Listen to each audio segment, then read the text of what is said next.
we going?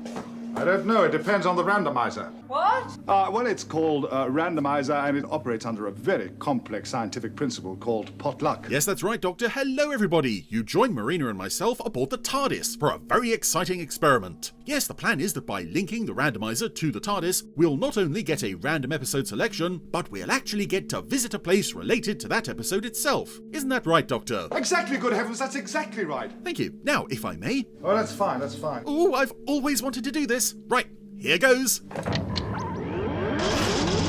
what do you think our chances are, Doctor? Randomizer is a useful device, but it lacks true discrimination. Oh, don't listen, old girl. Well, you know how dangerous it is bypassing the randomizer. Oh, nonsense. When has doing that ever backfired on me before, eh?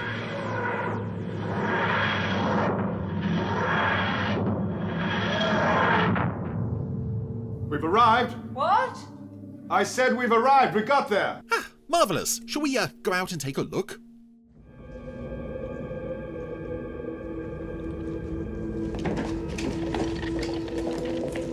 Oh, that's a bit nippy. Not the most inviting planet. No, but I do have the feeling I've been here before. What is it? It's something you recognise? Oh, yes. Yes, something from long ago, a sense of dread and ancient evil. Look! The ruins of a city? Oh, yes! Yes, of course! We're on Zanadu! And that is the remains of the domed city of the Kudos creatures, beneath which once stood the frozen fountain of eternal life! Shall we go back inside? Yes. But... Hey, wait a minute, hold on! Hey, Doctor, you can't just... Oh dear. Oh dear, oh dear. Well, I'm sure they'll be back for us momentarily, Marina, but until then, shall we watch Last of the Zanadus? Yes, and, can I borrow the scarf in a little bit? Oh, go on, please.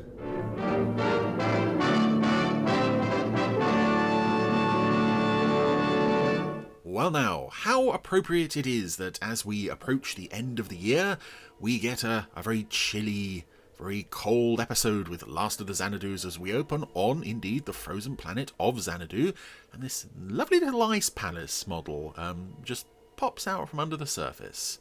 And inside, well, we can hear some voices, and immediately a very unsettling atmosphere is created here. Kudos. Not just this chanting, but these paintings around the room. These are previous, I guess, kings of Zanadu.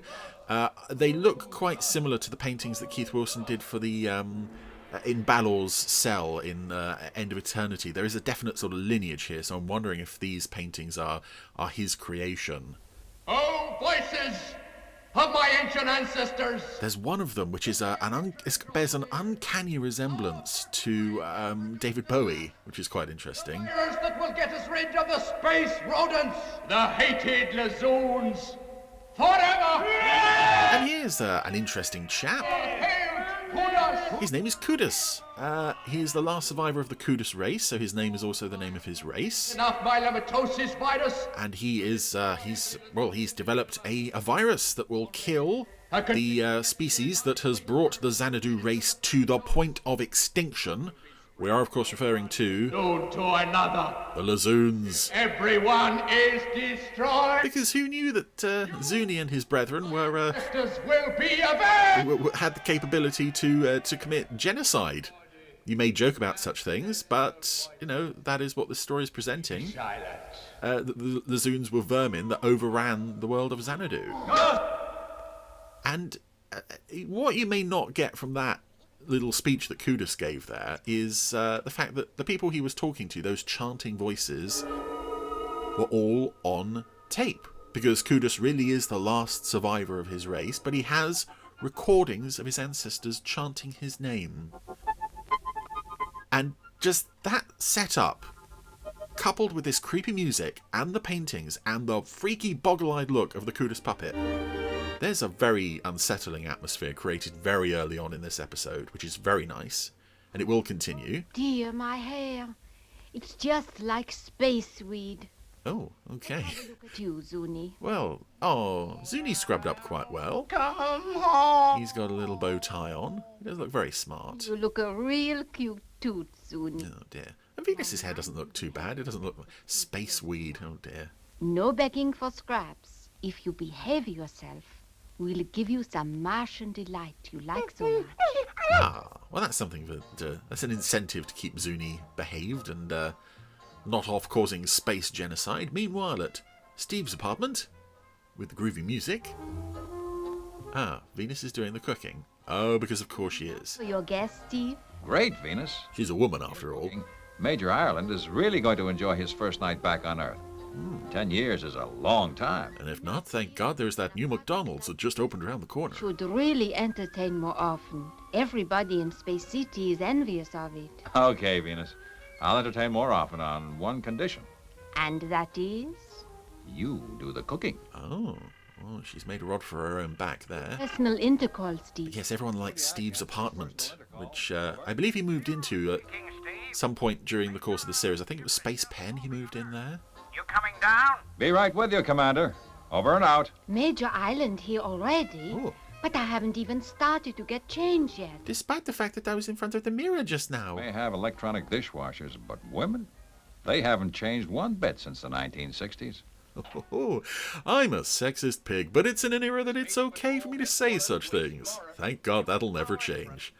Oh dear, that is a fairly... I mean, among the show's many examples of quite striking sexism, that line just is one of the all-time classics. My goodness. Anywho, Space City is welcoming the arrival of a spaceship. Surprisingly enough, the EX-10. And at the controls is... Major Ireland, I presume? Major Jim Ireland. Old son of a space gun. Gee, it's good to see you. He's an explorer, a space explorer. My place.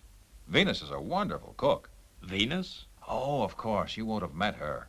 She's only been on the team 5 years. Venus is a Her great 5-year mission to do really good cooking and the washing up. You always knew how to pick 'em, young Zodiac. Do you mind if we unload my gear from the hold, Steve, before we eat? So yes, Major Ireland has been away for a very long time. Experience on Space Safari have taught me never to leave your kit. Not even for a night. And I like that he's wearing a uniform that's sort of similar to the XL5 and Space City crew, but it looks slightly older. What has happened to Steve? The dinner will be ruined. Well, I must say I sure could eat right now. It smells so good, Venus. Thank goodness he has you to come into his house and cook all his food for him. No, without him. I have an arrangement like that. It's called a wife. That's the lot, Steve. Well, you sure have collected a lot of stuff in your years away from Earth. Yes, I like the implication that he's been all over the place. He's seen all sorts of things, but also in the cabin of his ship there, you could see there was like plates and things scattered around as he's been living, not rough, but, you know, he's been living alone, so he doesn't really have to keep the place tidy. Meanwhile, back on Zanadu, our Great news! All my ancestors. friend Kudos The conditioned messenger has reached Earth. is talking to his tape-recorded ancestors. I find this just so creepy, and I've always found this episode a very creepy one. Lazoon will be infected with a myelomatosis virus. Right from the first time I saw it. Oh, my ancestors, see. Across the infinite light years of space, I bid you.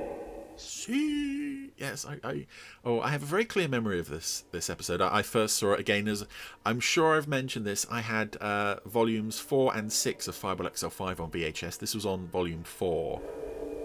Volume 4 was the first time I ever saw the series, and it was just, I got it for Christmas one year, that tape, and it was just one of the best Christmas presents I ever got. I wish I'd held on to it. We've now covered, I think, 3 of the 4 episodes that were on that tape. Of all Lazoons is at hand. And this was the final one on the tape, so it was a very spooky way to end it. Of the great Kudos emperors have sworn it to. And David Graham's doing some wonderful acting here, not just as Kudos, but obviously he's one of the voices on that tape. I would have to assume that that's him and John Bluthal together. John Bluthal is also playing Jim Ireland. Boss, the jungle planet.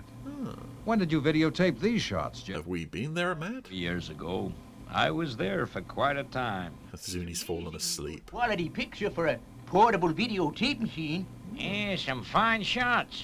Pretty rough country. And where else has he been? Oh, Zanadu. But nobody's ever dared to set foot on that planet. Except me. And what's I'm so more, brave. I've actually been inside the dome.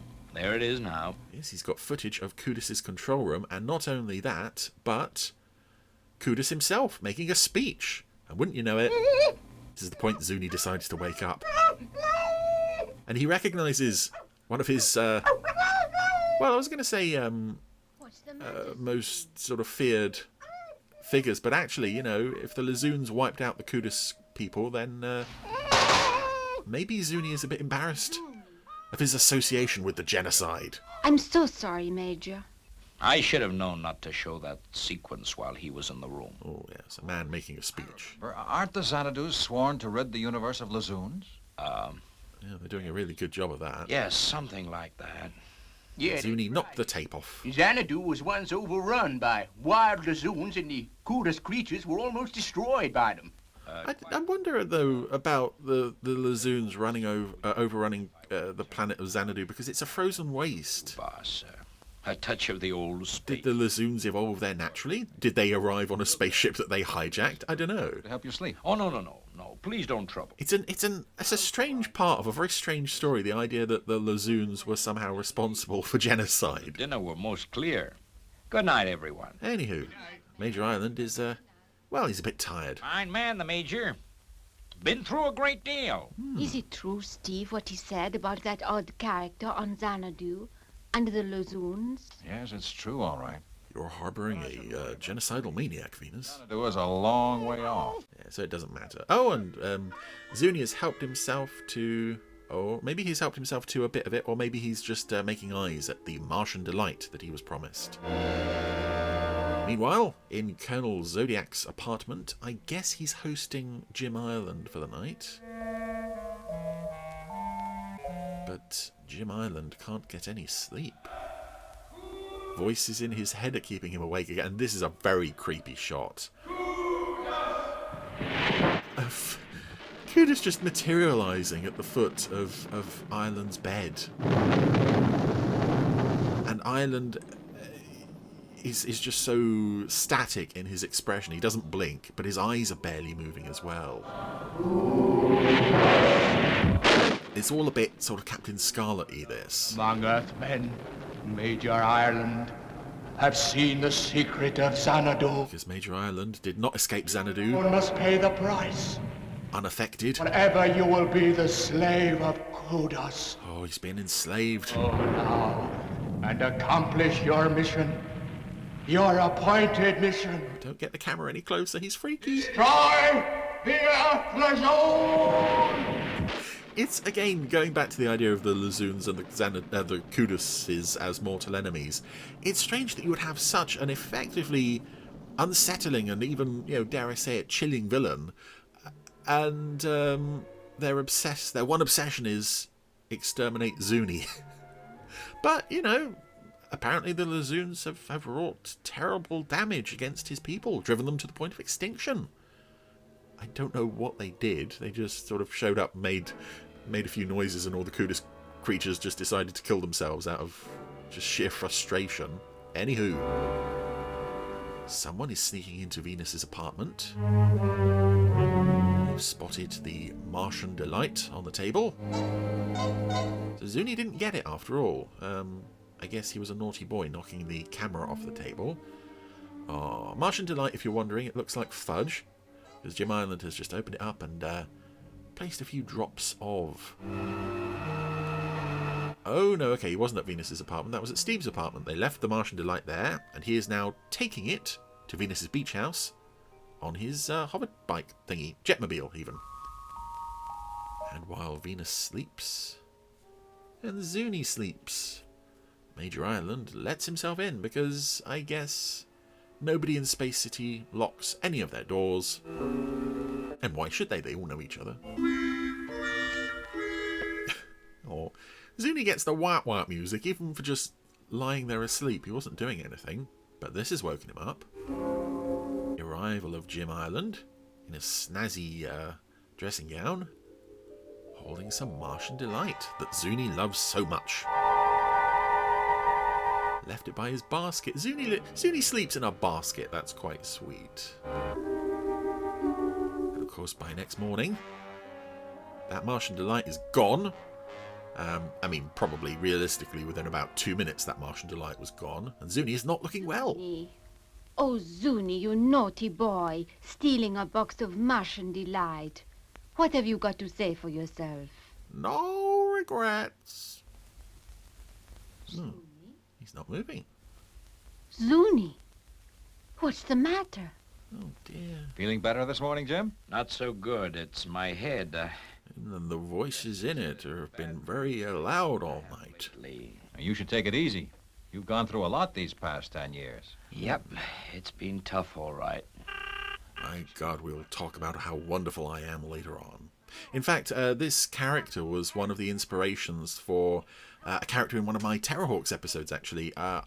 Elias Crick, was that the name of the explorer in the third series that David Graham played? I just love the idea of a space explorer, and it's something that this episode did, but not many others in the Anderson universe. But how could he have caught it? He's caught myelomatosis. Lazoons for over 50 years. Then the virus must have been brought in. Earth Lazoons, so there are... Brought in deliberately, perhaps. Could it be something he's eaten? Yeah. Yeah, that's it. The Martian delight. that you found next to his basket. Martian delight? How did you not put it together, Venus? Only one person, Kudos, who swears to destroy Lazoons throughout the universe. Well, I think there's more than one person who's sworn to destroy Zoonie. No Earthman has. But let's go with it. Except Jim Ireland. He must be in the power of Kudos. How horrible. Oh, that's so nasty, Steve, and really mean. The antidote. There must be one. We've got to make Ireland tell us. Well, no time for that. XL5 is taking off. I just love the sudden cut from them chatting to this. What's happening? We're taking off. Fireball's taking off, Commander. But they've had no clearance. This is most inconvenient, Lieutenant. I have a mission to accomplish. This is quite funny as well. I have no will of my own. No will of my own. So Major Ireland is at the controls. I just love the fact that he says, I have no will of my own. And Robert, who definitely has no will of his own, just mindlessly repeats, no will of my own. Oh my. And yeah, he's just repeating everything that Ireland is saying. Why, he'll kill him. He can't handle a ship like Fireball. Well, he's doing all right so far. And of course, he's got Robert with him. Hold on, Venus. I'll get to the main control cabin. Don't worry, Venus. I'll save the day. Going on around here? Oh, yes, a reminder that Matt lives aboard XL5. We had that last time we saw XL5 with drama at Space City. We're into space. Oh. Spread the disease from planet to planet until there isn't a Lazoon left in the universe. So he's an interplanetary typhoid Mary at this point. I like the air of madness that John Bluthal puts into that voice there. Major, cut to automatic before it's too late. Major! Faster, faster into space. I must obey. And there's another early integration of live action and puppet shot coming up momentarily. Yes, here it is. Steve shoots through the door. We see puppet Jim and Robert. Okay, Major. I'm taking over. And a human hand comes up with the blaster to point it at Jim. Fire retros, Robert. Fire retros. Oh. Jim's been taken away from the controls. Robert had a new friend there, someone who also has no will of their own. I'm okay, Steve. But Zoonie, poor Zoonie. Well, you know. What goes on? Well, there's no time to explain now, Professor. It's a matter of life or death for Zoonie. Fireball to Space City. Oh, well, if it's that important, I'll put some clothes on, Steve. Well done, Steve. Bring her back to base as soon as you can. It's an emergency, Commander. The Lazoon's real sick. We've got to find an antidote. It's myelomatosis. Dear. So, Zoonie is very ill. The antidote for myelomatosis. Where is it? Does anybody care? I mean, I would give this episode credit that it does make you care. Slave. The price I had to pay. Although, I suppose strangely I care more about the guy who poisoned Zoonie than Zoonie himself. Business, Jim. Zanadu. The dome. The water of the frozen fountain of eternal life. Oh, it makes it sound so... You'll never get away with it. so scary. And you're going to help us. You hear that, Venus? Next stop, Zanadu. Do you think Zoonie will make it? It's touch. Oh, Zoonie looks dead already. Oh, no, he's still blinking. Hope. I'll make it as quick as I can. If only we can give him some of the frozen water from the fountain, we'll save him. And giving Zoonie water from the frozen fountain of eternal life. Is that a good move? Does that mean Zoonie is going to live forever? Zanadu, so beautiful and so evil. I also like that this planet is... It's not a newly explored world. This is something that they already know about, and They're doomed. afraid of. As well they should be, even though the planet only has one resident. He's a very strange resident. Here we go. XL5 is landing on the planet near the Ice Palace. And this Ice Palace, I believe, later turned up again in Mystery of the TA2 as the... Oh, I can't remember the captain's name. Oh, Colonel Denton, yeah, who went and lived with the Icemen. But we'll never get out. Well, we're going to try. Come on. So Jim's up for participating in the rescue, but he's very pessimistic about it. He doesn't really get a sort of clear resolution to his control. There's no moment where he suddenly goes, "Oh, I'm free. Thank you for saving me." He just kind of sort of spends the rest of the story going, "Oh, we're doomed." Hurry. But, oh, there we go. There's a mummy. I was just about to say that the music is creepily... It was effectively creepy. Mummy. The frozen catacombs are full of them. But just this deeper exploration of the planet. Walking past these mummy cases with these chanting voices. This is very... Living creatures here? Very unusually creepy for XL5. And to be fair, the show did do creepiness quite well when it tried. I think also the fact that the show's in black and white, How horrible. there's a sort of noir horror air to it at times. You know, all these shadows. I think shadows look so much better in black and white than they do in colour, if that makes sense. But yeah, it's just, maybe it's something about the black and whiteness of this lends another air of spookiness. But it's pretty darn chilling all on its own. Just listen to that. I mean, those voices are of dead people. And we're seeing just row after row of mummies.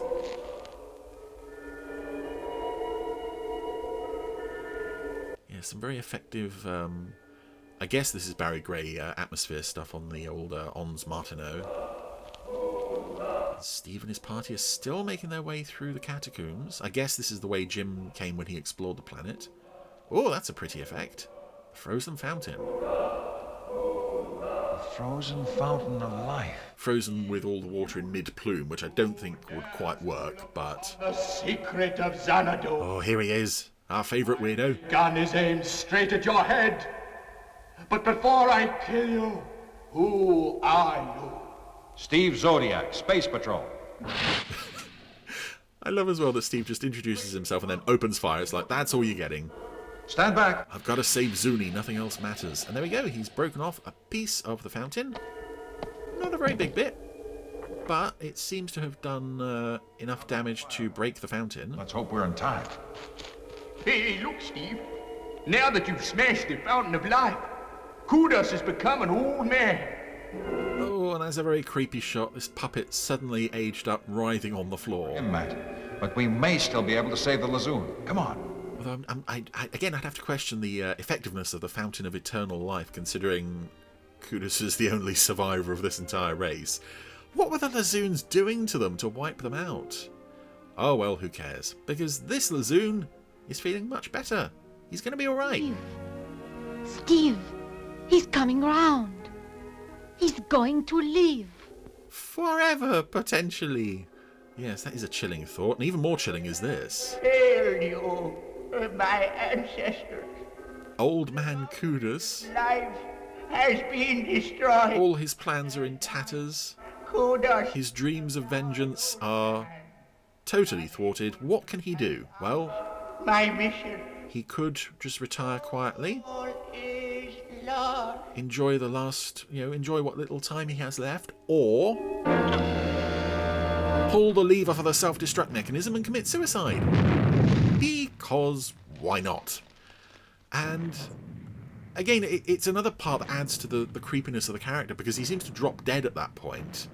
And just the idea of a Super Mario Nation character committing suicide, quite creepy, I've always found. The end of Zanadu. Maybe it's just the fact that I saw this as a kid and it is, it affected me more then. But I think this is still a creepy and effective little story. Horse for her. But of course, we have to end with Zoonie in the front seat of XL5, driving Robert insane.